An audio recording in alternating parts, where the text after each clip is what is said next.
Okay, this is section B of Lit B1. This is your second section, although there's nothing to stop you doing this one first and then going back to do section A if you so desire. You have 1 hour to do this and a choice of 2 questions. Okay, you need to answer one of these 2 questions using the 3 texts that you have not studied, not covered in section A.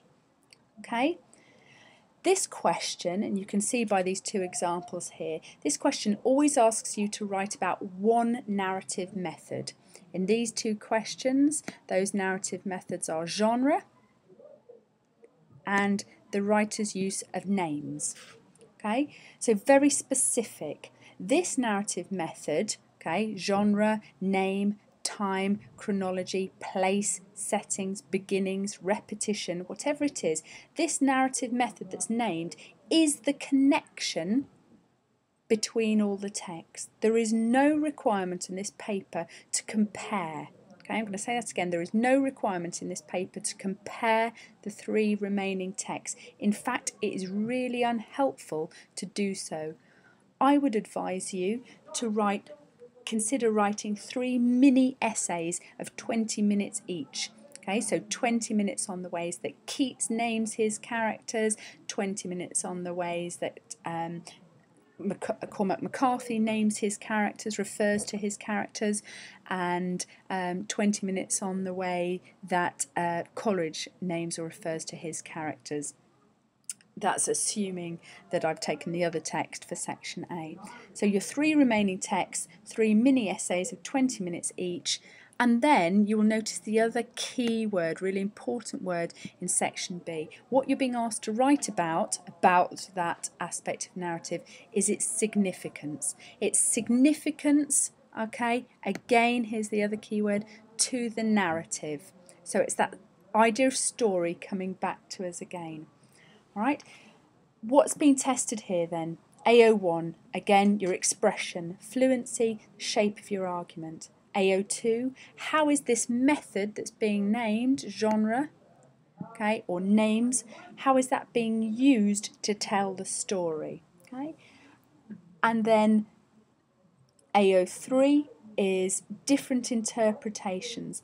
Now, if you write about 3 texts and how 3 texts use genre or names, you have already given 3 different interpretations. Okay, so I want you to consider that. Anything else is a bonus. You need to then consider the significance of those. Okay, that's what you're doing here. You're considering what's the significance of a particular interpretation or a particular use that you're going to pick out. And please range across the text using support, just as you've done in section A. So let's just talk through then one of these questions, and the one that when I've spoken to candidates they have struggled with or thought that they would find most difficult is 42. So I'm going to talk you through 42. A key choice writers make is how they name or refer to characters in their stories. Write about the significance of the choices writers have made in naming or referring to their characters in the 3 texts you have studied.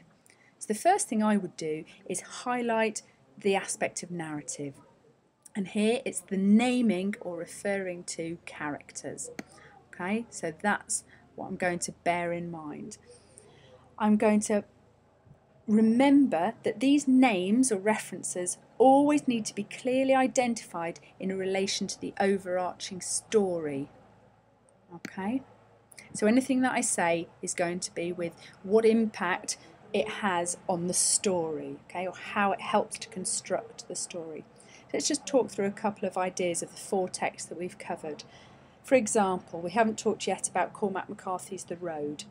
Cormac McCarthy doesn't name his characters in The Road. That to me is one of the most significant things, okay?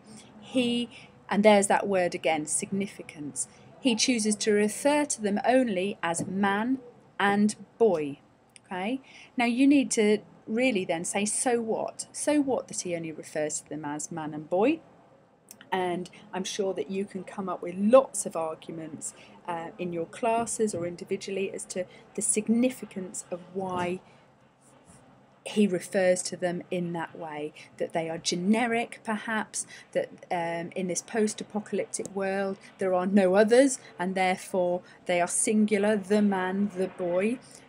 Maybe you consider it to be an inversion of the Madonna and child, and therefore their familial relationship as the man and the son, and their father and son relationship is key. And you might discuss those, but always do so in relation to how that helps McCarthy tell his story.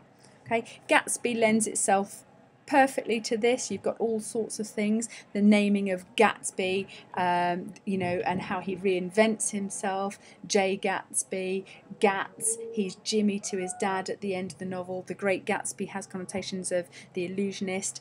In fact, with Gatsby, the hard thing is probably thinking about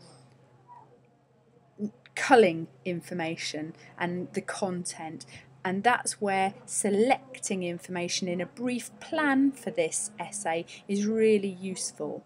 Okay, because you could write something about Daisy, about Jordan Baker, about Maya Wolfsheim. You could write about Owl Eyes, Klipspringer, the people who come to Gatsby's party, who are all animals, party animals, and the naming of them. Okay, there's so much you can take. You need to be really disciplined with yourself to refine it. Remember, you've got 20 minutes. Okay, a candidate who writes well and in depth about a couple of names and their significances to the narrative is doing so much better than somebody who writes very little little depth about lots of characters. Okay, so we want the depth. Rhyme of the Ancient Mariner, again you've got referring to characters. Why is he the Ancient Mariner? Why is it the Wedding Guest?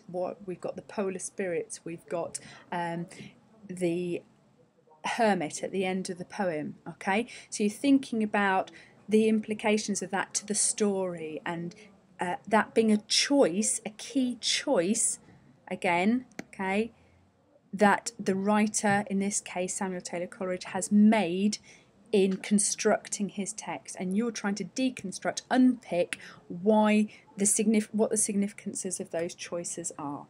Okay, right, so we've said about choice of question, we've said about planning, including keywords, we've said about referring to the text. I think the final thing is that for this unit, it really is there for you. There are no tricks. If you read the questions carefully and you answer the question that is on the page, okay, then you are hitting those assessment objectives.